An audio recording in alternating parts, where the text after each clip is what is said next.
Oh, Lou, Joe, turn that radio off, sir.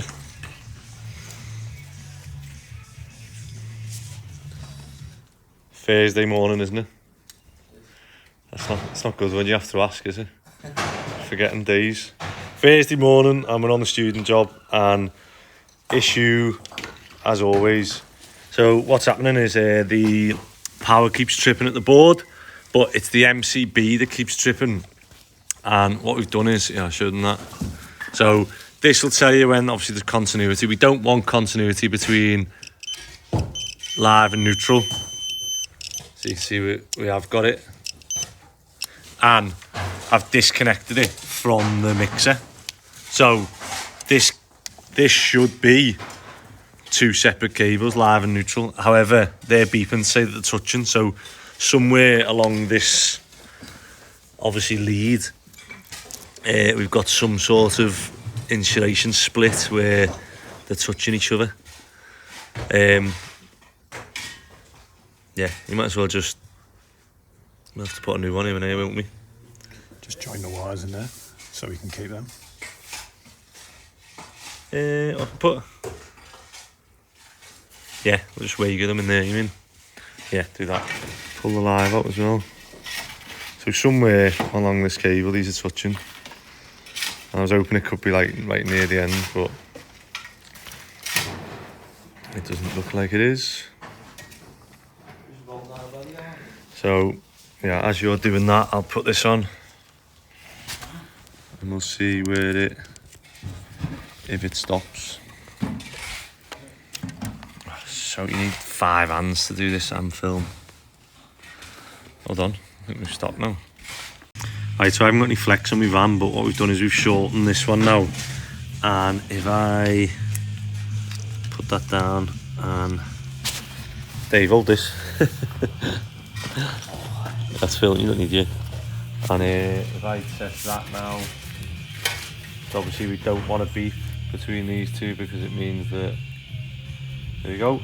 And the only one I've got to test now is, while I've got the socket plug off, is that. So we want that to beep because it means that the fuse is working, so the fuse hasn't blown.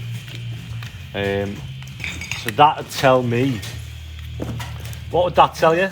Yeah, where's the Alecki guys? Lou, Joe? Yeah, come here. What? So, if the MCB at the board, if the MCB at the board is tripping, yeah, but the fuse is intact, what does that tell you? So the fuse, when does the, what's inside that fuse?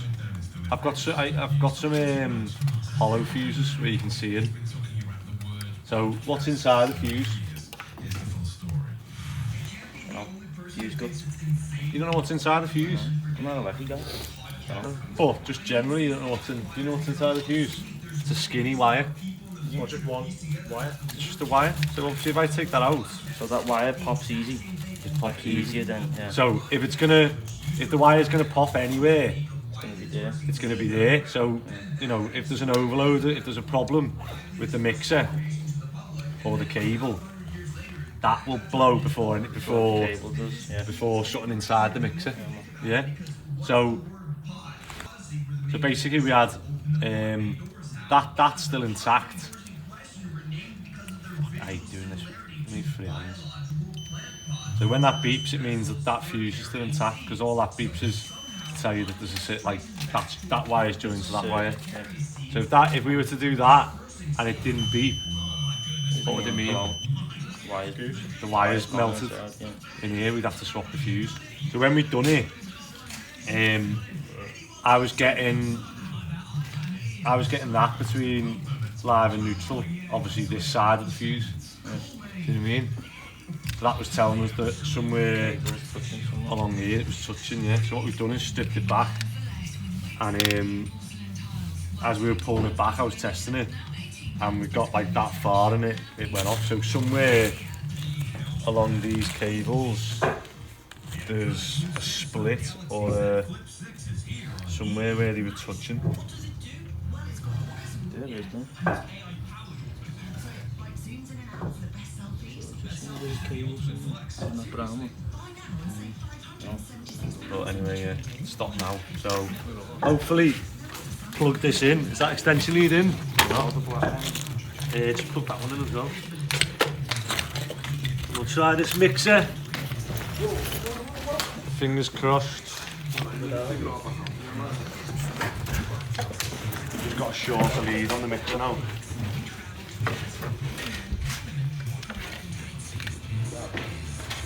Ooh. I can't wait to get this ground level, you know. We on? We on? No, we're not on. So, obviously we didn't have anywhere where it was joining, which we thought was good. Plugged it in, it's not working. So what I've done is I've looped the live and neutral this side. So we want this to now beep because I want to show that this cable's intact and it's not beeping, which tells me that there's a break in this cable somewhere. So we just need to go and get a new cable and feed it through. I mean, it's the original cable, this one, so it's however many years old. 2013 I bought this. So yeah, it's 10, 11 years old. Right, I'll pull this cable out then and see where the break is. And there we go. Found the issue. Put that breaker in the way there. So I just pulled obviously this bit of part out and here down here. I don't know if this will work. Can't find the other end now. I'll pull it this way.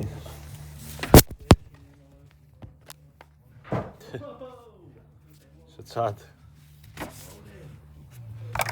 it's actually had 2 breaks. Look at that.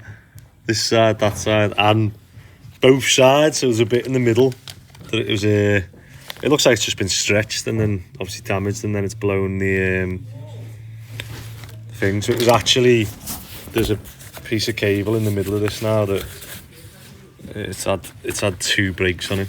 So we just overstretched that cable, obviously pulling it and standing on it and putting stuff on it. So I need to go and get a new wire for that, and hopefully swap these bits over and get the connections on them.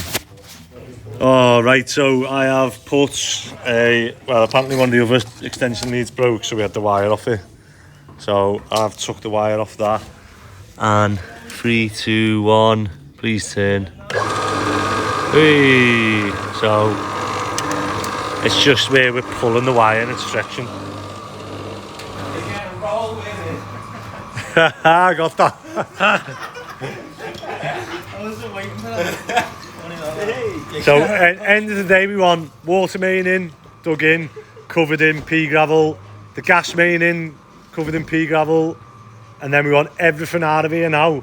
Literally get everything completely out onto the tipper, and we want to get the soil pipe in level at the right fall, and then we want to level all this off, and we'll bring our hardcore. And last thing today, we want all this hardcore whack level, so you walk in perfectly flat. Everyone on the same page? Well, before we start filming, seatbelt check. So I've just had a call. I don't know whether to tell the neighbours this or not. So the DVSA are going to come down and do an inspection, and obviously it's a good thing. It means that like it's progression, and they want to see, you know, what's going on at the yard and where the truck will be parked, how big, and all that, entrance in and out and stuff. But do you reckon I should tell? Do you reckon I should say when the inspection is? No, I don't reckon I should. Just in case they like turn up with protests. The DVSA inspection's in 5 weeks. Someone started bombing on there. It's next year they've booked it in for. But no, so we're going to operation tidy the yard, make it look as neat and tidy as possible, has started. So we've got a load of, what have we got now, all bricks and rubble again, that we've broke out from the, now we've done the footing and bricked it up, we've took away the rest of the existing slab. The lads are now going to hopefully level it all with the pipes and that in, and then we're going to now fill the digger. So what I'll do is I'll put the digger and that pile we've got, I'll get that onto here with the thing, whilst you are crushing, yeah. So whilst you are crushing bricks, I will be on the digger loading the van with the crushed stone, and then hopefully we're closer to things. I got the forklift out last night, so it's free again. I just need to stay away from that very edge. Just needs whacking there. Yeah, but that's like 40 days away. Is it the 26th yet? 25th? 25th. So tomorrow me compactor leaves China on the ship. And then it takes 40 days on the ship to get from China to here. I'll be buzzing when that comes. And then I go and pick it up from Manchester on my tipper, or my trailer. And then I've got a forklift my end now to lift it off. Whereas I didn't used to. I used to get to the depot in Manchester and I used to have to build them there. So I built the digger in the depot in Manchester. I like drove it onto the trailer. gave the fella 20 quid. Well, no, it wasn't in bits. Like, I just mean like I had to put the canopy on and because obviously they try and make it as condensed as possible, don't they, for delivery. Right, and you're gonna get a soup from Daisy's. What do you reckon it'll be? I reckon it's gonna be like a Singapore vermicelli soup. It's gonna be, I reckon. I hope so. That sounds nice. Yeah, noodle soup. It's nice. What we've done is obviously we've lifted this up higher, so hopefully this angle now is enough to stop things rolling back. Do you want to give it a go? If I put it, is it better on slow? It is, isn't it? So it was the half ones, wasn't it? Let that hit the. There you go. So you can just throw them in the hopper now, and they should. Yeah. So anything you go in should eventually. It's just keeping an eye on them till. Oh wait there. Don't put more on. I haven't got the crusher on. Let me go and turn the water on and get the crusher on. But yeah, it should be better. Now we're getting to the capacity of the digger, the crusher.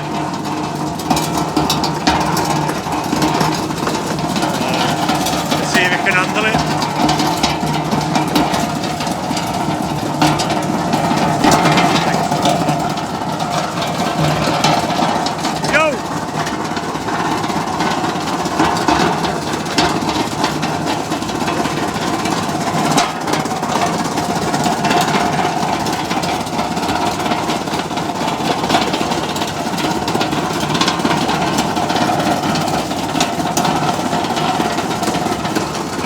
Don't go as quick as that.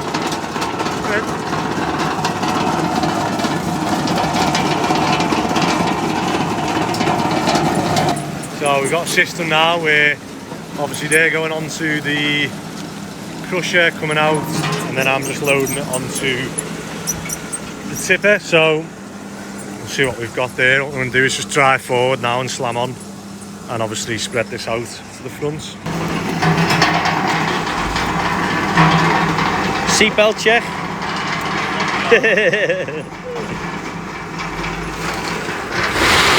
Oh, look at that. Look at that, people.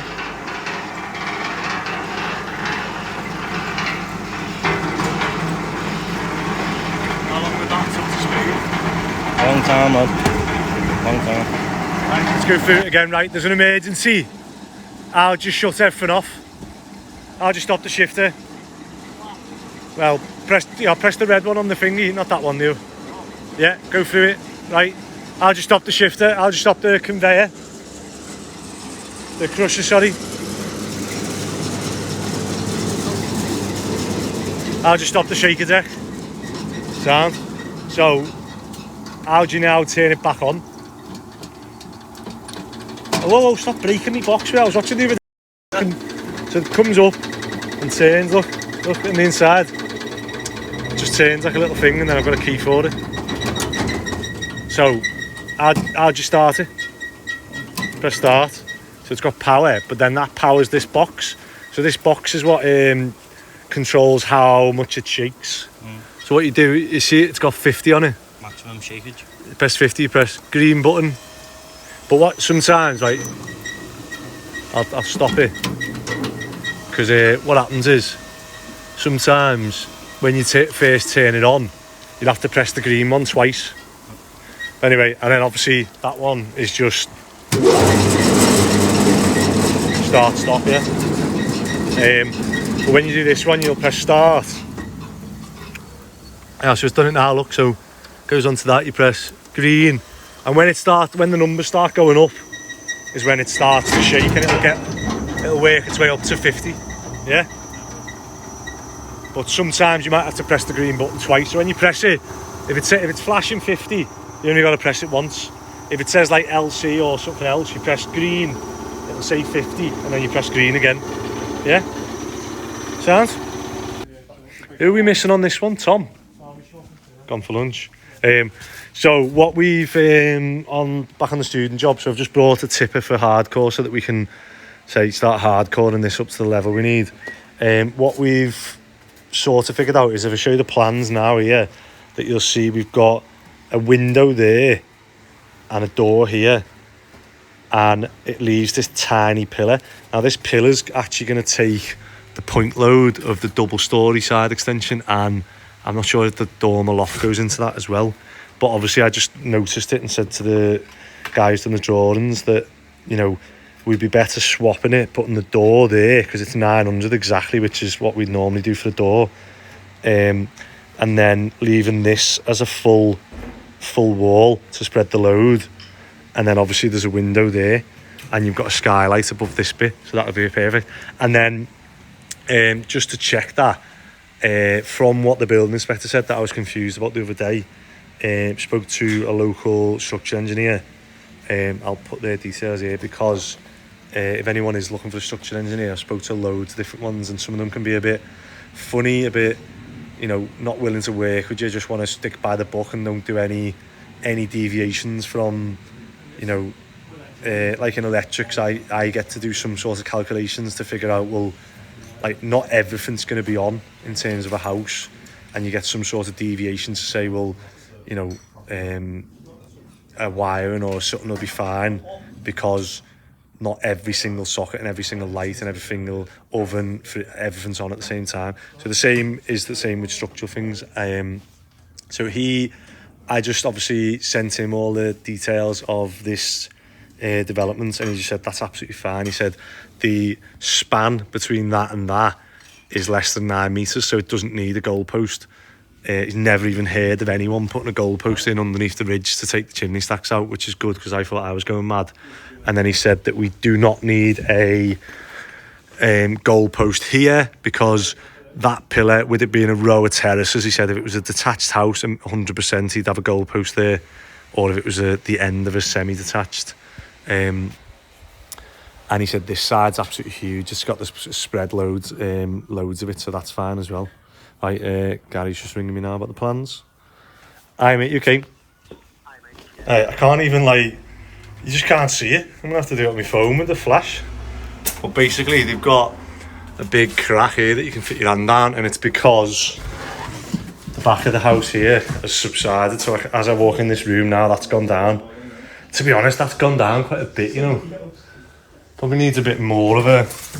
But obviously the first thing we can do is stitch these lintels in. So someone's already stitched it with these ones, but it looks like it's moved since that again. So we've been asked to obviously stitch it again with longer ones in the middle of the new cracks. And if it moves again, the next thing is obviously they're going to have to underpin it. If it hasn't moved too far already, in which case they're going to have to obviously drop the back of the house and rebuild it like we've done on our one. So we were planning to do this and then obviously do it again the other side, because there's a crack in the other side of the wall, which they also own next door as well. Right, so I don't have to put my light on, I don't know why this thing's not working. So we've got 1, 2, 3, 4, 5 lintels in there now, and I'm just going to literally render this now with we've done like a strong mortar mix, so high cement will fill all the gaps, and then what we'll do tomorrow is we'll go to the other side and do the same thing from the other side. So you can see that's all stitched in and done. and then we're just in tidy up mode now. So it's so dark, you can't even see what you're doing here, but say we're just hoovering and then obviously mopping any top bits as well. Hopefully get it looking as if we were in here. Although this house looks like it could do with a bit of a remodel. It is 4:10, so this is all as it was before, except for that. Just can't get that. I need to bring a ladder to get that rest of that off, won't we? Yeah. And then I think, like I say, I reckon we'd be better overboard than that if you want it skimmed. You can see I've hardcored this bit up now to the extension, which is good. So tomorrow we'll come whack this all down, and been a couple of changes to the windows here, which there wasn't enough of a pillar, so we've changed that now. We're going to put the door there out into the garden, and then this will be a solid wall, which will be a more better for fingering. We need to tie them in as well, Ben. We need to finish them brickwork, don't we, so that when we block up to that, and then we can just render up to it then. We'll have to run a damp proof up there, I reckon.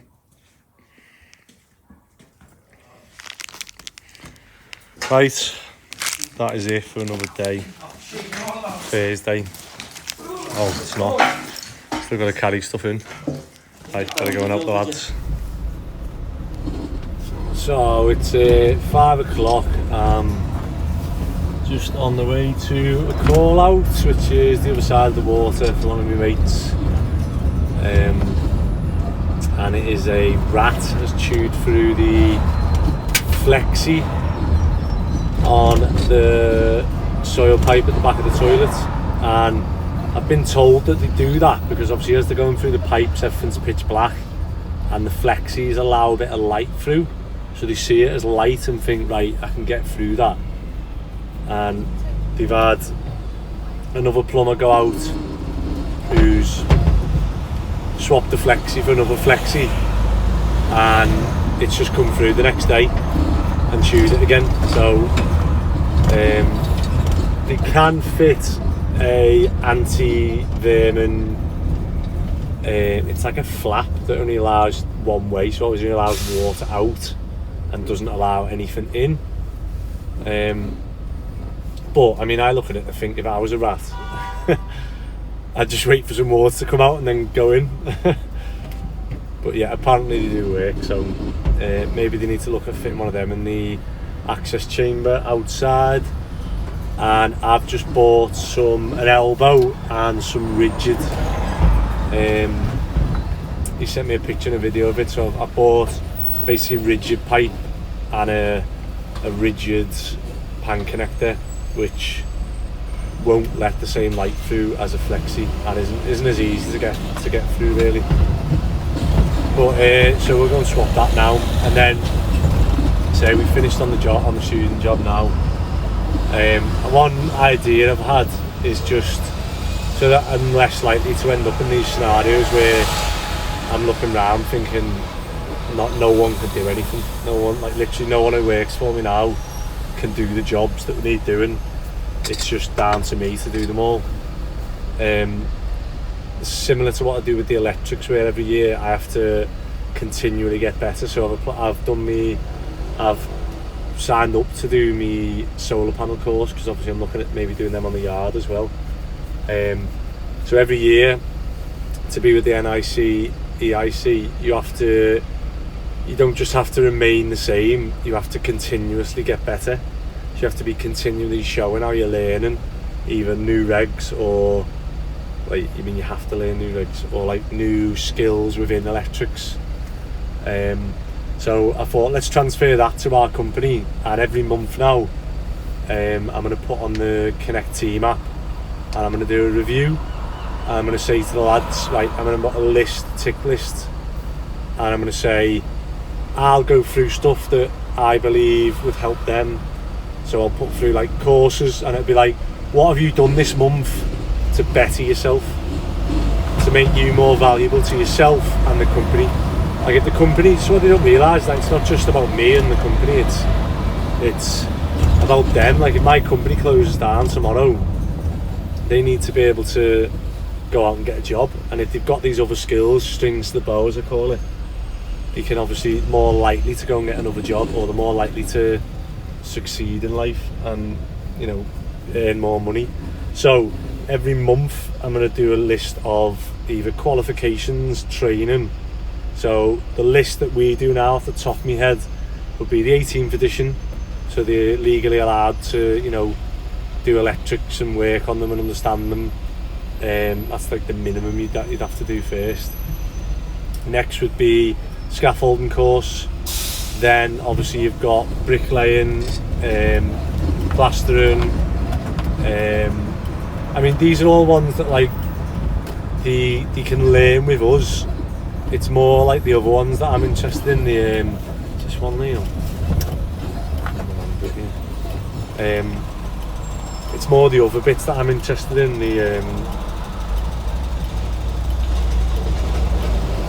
Like the 18th edition, like courses that they get a qualification for, that can then, you know, they can take them elsewhere in life.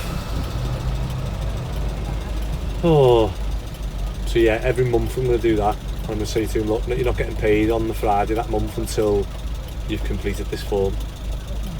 And it'll hopefully just refresh them, because I feel like I can do it the same, where you get so caught up in day-to-day life that you forget a bigger picture and what you're doing. So some of them will be like, you know, have you bought a van, have you got these tools, and I'll put like a list of like tools, probably from like what I'd class as most important. And then also I'll put some stuff on there that maybe I don't know about them, say like, you know, what is it you want to do? Has your end goal changed? Because obviously, like, you know, not everyone's going to be with me and the company forever. They might be with us for a year or two and then move on, and it's just about getting the most out of them, getting the most out of me and the company, and me getting the most out of them, which this obviously contributes to both of that. So yeah, we'll do like basically like an assessment every month and just see whether the goals have changed or whether they're doing enough. And it's just a repetitive thing to be like, if someone's just literally not ticking anything every month, I can just turn around and say, look, I'm gonna have to let you go, sorry, because, you know, you're not on the same page as me and everyone else. You're just stalemate. You're not progressing or learning anything. Right, I'm about to go in the tunnel, so I shall sign off.